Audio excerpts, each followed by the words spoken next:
अगर आप जैसे पत्रकार पाकिस्तानी है, मेरे जैसा बंदा जो पॉलिटिकल ओपिनियन रखता है वो पाकिस्तानी है, अगर इस देश का अपोजिशन जो लड़ रहा है वो पाकिस्तानी है, अगर सीबीएसई नीट में जो बच्चे आवाज उठा रहे हैं वो पाकिस्तानी है, तो भारतीय है कौन? किरेन रिजिजू बड़े नेता हैं, वो यूनियन मिनिस्टर हैं। उन्होंने तो आपके बारे में ट्वीट करके कहा कि आपको पाकिस्तान का सपोर्ट है और आप जॉर्ज सोरोस गैंग से हैं। तो ऐसी बातें जब सरकार करती है तो होता यह है कि जिस दिन आप लैंड होंगे और आपके इसको जो एक्स पर आपका अकाउंट था ट्विटर पर, उसे अब तक सरकार ने इमीडिएट रिस्टोरेशन का जो आपकी मांग थी उसको भी डिक्लाइन कर दिया है।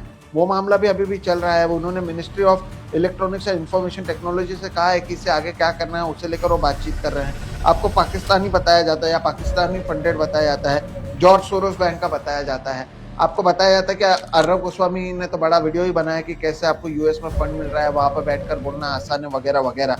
तो ये सारी चीजों के बीच में ऐसा तो नहीं हुआ कि आपको एक तरीके से भड़का दिया गया कि भाई आ जाओ भारत में और आपको यहीं पर उठा लेंगे, फिर तो ये पूरा मुद्दा ही खत्म हो जाता है। क्योंकि सोनम वांगचुक को इतना समय जेल में रखा, किसे फर्क पड़ा इस देश में? उमर खलीद इतने समय से जेल में है, किसे फर्क पड़ रहा है? तो अगर अभिजीत दीपक को भी उठा लिया गया तो ये जो मूवमेंट बन रहा है वो तो जगह पर खत्म हो जाएगा। इसे आप ऐसा नहीं देखते? नहीं, मैं बिल्कुल भी ऐसा नहीं देखता। इनफैक्ट ये मूवमेंट तो मतलब मैं कहीं से भी नहीं चाहता कि ये मूवमेंट मेरे तक लिमिटेड रहे या मैं अरेस्ट हो जाऊँ तो उसके अराउंड हो जाए। मैं चाहता हूँ अगर मैं अरेस्ट भी होता हूँ तो लोगों को डिमांड करनी चाहिए, जब तक धर्मेंद्र प्रधान रिजाइन नहीं करते तब तक आप लोगों को आवाज़ उठानी चाहिए।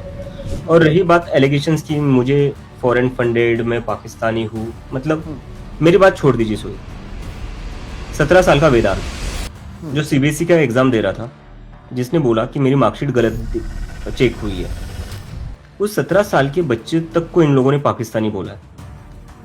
तो क्या बोलूं मैं इस पर? मतलब ये लोगों को अब ये 17 साल के बच्चों को भी पाकिस्तानी बोल रहे हैं, जो बच्चे बस मेहनत करके एग्जाम दे रहे हैं। तो मतलब ये तो पूरा कल्चर ही इस देश का कहा जा रहा है, मुझे समझ में नहीं आ रहा है। जहां पर चलो हम लोग पॉलिटिकल ओपिनियंस देते हैं ट्विटर पर, तो हमें ऐसे लेबल्स बहुत पहले से मिलते रहे, आप तो जानते हैं, आपको भी ऐसी बातें कही जाती है, मुझे भी कही जाती है बहुत सालों से। So we are used to this stuff. But मुझे काफी दुख होता है जब एक 17 साल के बच्चे को भी ऐसा बोला जाता है। बिकॉज सोचो वो क्या सोचेगा, क्योंकि वो तो यही सोच रहा होगा ना, यार मैं तो एग्जाम के लिए प्रिपेयर कर रहा था, एग्जाम दी मैंने, मुझे मार्क्स सही नहीं आए तो उसके ऊपर मैंने बस कंप्लेंट रेज की। अब मैं उसके ऊपर कंप्लेंट रेज कर रहा हूं तो मुझे भी पाकिस्तानी बोला जाएगा। वो बच्चा आज तक अपने होम टाउन से बाहर नहीं गया होगा कहीं पर, उसको आप पाकिस्तान से लिंक कर रहे हो। किस किस को आप पाकिस्तान से लिंक करोगे यार? मतलब इस देश में मैं पूछना चाहता हूँ, इस देश में भारतीय है कौन आज की डेट में? अगर आप जैसे पत्रकार पाकिस्तानी है, मेरे जैसा बंदा जो पॉलिटिकल ओपिनियन रखता है वो पाकिस्तानी है, अगर इस देश का अपोजिशन जो लड़ रहा है वो पाकिस्तानी है, अगर सीबीएसई नीट में जो बच्चे आवाज उठा रहे हैं वो पाकिस्तानी है, तो भारतीय है कौन?